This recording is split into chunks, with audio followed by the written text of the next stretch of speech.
গতকালই আপনারা দেখেছেন রীতিমতো নির্বাচন কমিশনের নির্দেশ মেনে তিনি পৌঁছে গিয়েছিলেন ফলতার তৃণমূলের প্রার্থীর বাড়ি এবং অফিসে। कोई खुराफात करने की, किसी को परेशान करने की कोशिश की है, फिर बाद में रोना पछताना मत।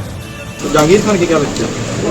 फिर अच्छे से खबर लेंगे, फिर बाद में रोना पछताना मत। तो जहांगीर खान की क्या लगता है?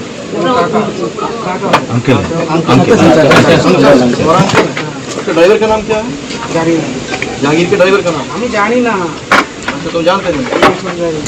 तुम्हें क्या पता उसके बारे में? हमारे काका से देख देंगे बस और कुछ नहीं पता है। जहांगीर के घर वाले भी खड़े हैं, उसको बता देना कायदे से। ये बार बार जो खबरें आ रही हैं कि उसके लोग धमका रहे हैं, तो फिर अच्छे से खबर लेंगे, फिर बाद में रोना पछताना मत। জাহাঙ্গীরের বাড়িতে তিনি একেবারে পৌঁছে গিয়েছিলেন তল্লাশি করতে কেন্দ্রীয় বাহিনীকে সঙ্গে নিয়ে। জাহাঙ্গীরের হদিশ পাননি, কিন্তু পরিবারের লোককে সতর্ক করে দিয়ে এসেছিলেন। আর সেই জাহাঙ্গীর খান আজকে তিনি কি বলছেন? তিনি বলছেন যদি এখানে আইপিএস অফিসারকে তিনি মোটেই পরোয়া করেন না, ঘরে বসেই পুরোটা তিনি কন্ট্রোল করতে পারেন। তিনি পুষ্পা কি বলেছেন দেখুন। এটা আমরা ইলেকশন কমিশন যেটা রুলস আছে, নিয়ম আছে, যে একজন পুলিশ অবজারভার এক্সিকিউটিভ অফিসার উনি পারেন না যে সশরীরে কোথাও উপস্থিত থেকে কাউকে ধমক চমক দেওয়া। ওনার যদি কিছু বলার থাকে লোকাল এসপিকে জানাবে, লোকাল থানাকে জানাবে, তাদের মারফতে কিছু করা। ওরা লোকাল পুলিশও নিচ্ছে না, কাউকে নিচ্ছে না, ডাইরেক্ট সিআরপিএফ নিয়ে গিয়ে শুধু আমার বাড়িতে না, আমার যারা সহকর্মী আছেন প্রত্যেকটা অঞ্চলে যারা আমার অঞ্চল সভাপতি আছে, নেতাকর্মীরা আছে, তাদের বাড়িতে গিয়ে ধমক চমক দিচ্ছে, রেড করছে। রাতে অন্ধকারে গিয়েও সিআরপিএফ গিয়ে আমাদের মায়েদের মন্দিরের ওপর ধমক দিচ্ছে। কিন্তু তৃণমূল কংগ্রেসের নেতাকর্মীদেরকে এই ধমক চমক দিয়ে ভয় দিকে রাখতে পারবে না। উনি যদি নিজেকে সিংহ মনে করে সিনেমার আর্টিস্টে, আমরাও পুষ্পা ঝুঁকেগা নেই। আমরা ঝুঁকবো সাধারণ মানুষের কাছে, আমরা ঝুঁকবো গণদেবতার কাছে। কোনো দিল্লির পুলিশ বা বিজেপির দালালের কাছে আমরা মাথা নত করবো না। কোনো ধমক চমকের কাছে মাথা নত করবেন না জাহাঙ্গীর খান, তিনি কিন্তু আজকে এই হুঁশিয়ারি দিচ্ছেন। কিন্তু গতকাল ঠিক কি ঘটনা ঘটেছিল? নির্বাচন কমিশনের নির্দেশ মতোই কিন্তু পৌঁছে গিয়েছিলেন অজয় পাল শর্মা, যিনি যোগী রাজ্য থেকে এসেছেন, একেবারে নামকরা একজন আইপিএস অফিসার, এনকাউন্টার স্পেশালিস্ট বলে তার নাম রয়েছে। তিনি এখানে দক্ষিণ 24 পরগনায় পুলিশ অবজারভারের দায়িত্ব পেয়েছেন দ্বিতীয় দফার এই নির্বাচনে।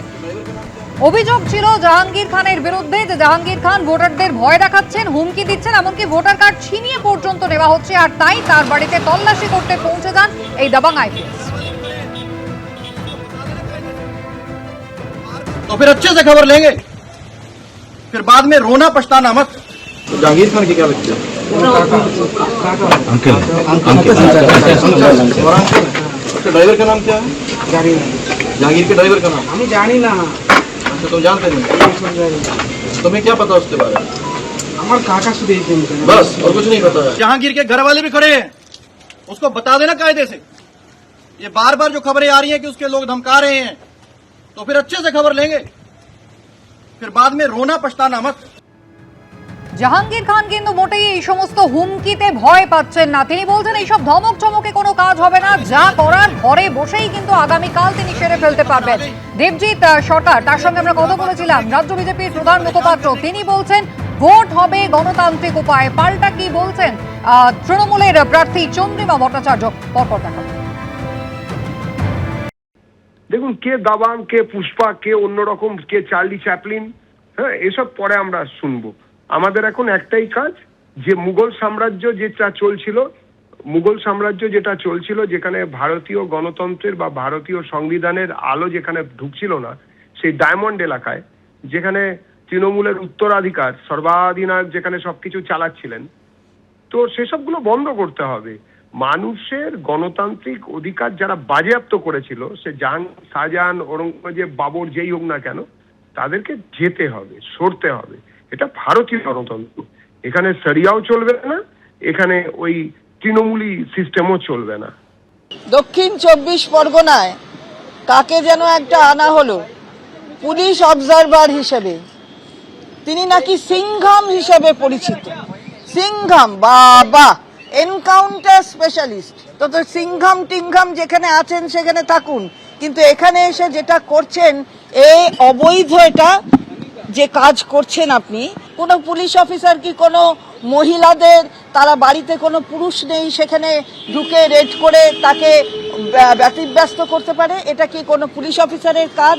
ইলেকশন কমিশনের গাইডলাইন বলছে যে পুলিশ অবজারভার অর্থাৎ যে কোনো অবজারভার সে চোখ আর কান হবে, হাত আর পা নয়, চোখ আর কান। তার মানে সে পর্যবেক্ষণ করবে আর বলবে যদি তার কিছু বলার থাকে। তার মানে এই নয় যে সে সোজা চলে যাবে, বাড়িতে চলে যাবে। এর পাস হিস্ট্রি সকলের জানার আছে এবং সমস্ত মানুষই জানেন যে মহিলাদের অভিযোগও এই অফিসারের বিরুদ্ধে আছে। অফিসারের বিরুদ্ধে কিন্তু গতকাল থেকেই তৃণমূল কংগ্রেস তারা সরব হয়েছে। পুলিশ অবজারভারের দায়িত্ব কি সেই নিয়ে তারা বারবার সচেতন করছেন এবং এর পাস রেকর্ড নিয়েও কিন্তু একেবারে সোশ্যাল মিডিয়াতেও গতকাল থেকেই তৃণমূল কংগ্রেস সরব হয়েছে। কিন্তু দমবার পাত্র নন এই অজয় পাল শর্মা। গতকাল তিনি যেমন জাহাঙ্গীর খানের বাড়িতে পৌঁছে গিয়েছিলেন, আজ সকাল থেকে কিন্তু তিনি একেবারে কেন্দ্রীয় বাহিনীকে সঙ্গে নিয়ে সাঁজোয়া গাড়ি নিয়ে বেরিয়ে পড়েছেন বিভিন্ন জায়গা ফলতার ঘুরে দেখছেন তিনি। জাহাঙ্গীর খান শুধুমাত্র ঘরে বসে ভোট কন্ট্রোল করবেন এমনটাই নন, অত্যন্ত কনফিডেন্ট তিনি এবং পুলিশ অবজারভারের এই হুমকিকে তিনি মোটেও গুরুত্ব দিচ্ছেন না। কি বলছেন দেখুন। आसपास के जितने भी लोग हैं अच्छी तरह से समझ लें कि अगर किसी ने बदमाशी करी तो उनका कायदे से इलाज किया जाएगा। फिर अगर कहीं से खबर आ गई कि किसी ने कोई खुराफात करने की, किसी को परेशान करने की कोशिश की है तो फिर उसकी खबर फिर अच्छे से लेंगे हम। ये जहांगीर के घर वाले भी खड़े हैं, उसको बता देना कायदे से। ये बार बार जो खबरें आ रही हैं कि उसके लोग धमका रहे हैं तो फिर अच्छे से खबर लेंगे, फिर बाद में रोना पछताना मत। এটা আমরা ইলেকশন কমিশন যেটা রুলস আছে, নিয়ম আছে যে একজন পুলিশ অবজারভার এক্সিকিউটিভ অফিসার উনি পারেন না যে সশরীরে কোথাও উপস্থিত থেকে কাউকে ধমক চমক দেওয়া। ওনার যদি কিছু বলার থাকে লোকাল এসপিকে জানাবে, লোকাল থানাকে জানাবে, তাদের মারফতে কিছু করা। ওরা লোকাল পুলিশও নিচ্ছে না, কাউকে নিচ্ছে না, ডাইরেক্ট সিআরপিএফ নিয়ে গিয়ে শুধু আমার বাড়িতে না, আমার যারা সহকর্মী আছেন প্রত্যেকটা অঞ্চলে যারা আমার অঞ্চল সভাপতি আছে, নেতাকর্মীরা আছেন, তাদের বাড়িতে গিয়ে ধমক চমক দিচ্ছে, রেড করছে। রাতের অন্ধকারে গিয়েও সিআরপিএফ গিয়ে আমাদের মায়েদের মন্দিরের ওপর ধমক দিচ্ছে। কিন্তু তৃণমূল কংগ্রেসের নেতাকর্মীদেরকে এই ধমক চমক দিয়ে ভয় দিকে রাখতে পারবে না। উনি যদি নিজেকে সিংহ মনে করে সিনেমার আর্টিস্টে, আমরাও পুষ্পা ঝুঁকে গানি, আমরা ঝুঁকবো সাধারণ মানুষের কাছে, আমরা ঝুঁকবো গণদেবতার কাছে। কোনো দিল্লির পুলিশ বা বিজেপির দালালদের কাছে আমরা মাথা নত করবো না। জাহাঙ্গীর খান বলছেন তিনি কিন্তু মোটেই ভয় পাননি, এই সমস্ত ধমক চমককে তিনি মোটেও গুরুত্ব দিচ্ছেন না। পুলিশ অবজারভারের দায়িত্ব এটা নয়, তিনি দায়িত্ব মনে করিয়ে দিচ্ছেন। বলছেন লোকাল এসপির সঙ্গে যোগাযোগ করতে পারেন কিন্তু সশরীরে পৌঁছতে পারেন না। কিন্তু আজকে সকাল থেকে কি দেখা যাচ্ছে, কেন্দ্রীয় বাহিনীকে সঙ্গে নিয়ে বিভিন্ন জায়গায় ইতিমধ্যেই রুট মার্চ করছেন পুলিশ অবজারভার। গতকালই শ্রমিক ভট্টাচার্য তিনি এই প্রসঙ্গে সরব হয়েছেন। তিনি বলছেন এতদিন পর্যন্ত লোকাল পুলিশকে সঙ্গে নিয়ে তৃণমূল তো এই কাজই করে এসেছে। এগুলো তো তৃণমূল কংগ্রেস করে দেখে এত বছর ধরে পুলিশ আর সিভিক ভলেন্টিয়ারদের নিয়ে করলো, পঞ্চায়েত নির্বাচনে করলো, বিগত বিধানসভা নির্বাচনেও করেছে। তৃণমূল কংগ্রেস কি শেষ দেখবে? তৃণমূল কংগ্রেসটাই তো শেষ দেখার সুযোগ মানুষ আর দেবে না। যা দেখছেন এখনই দেখে নিন।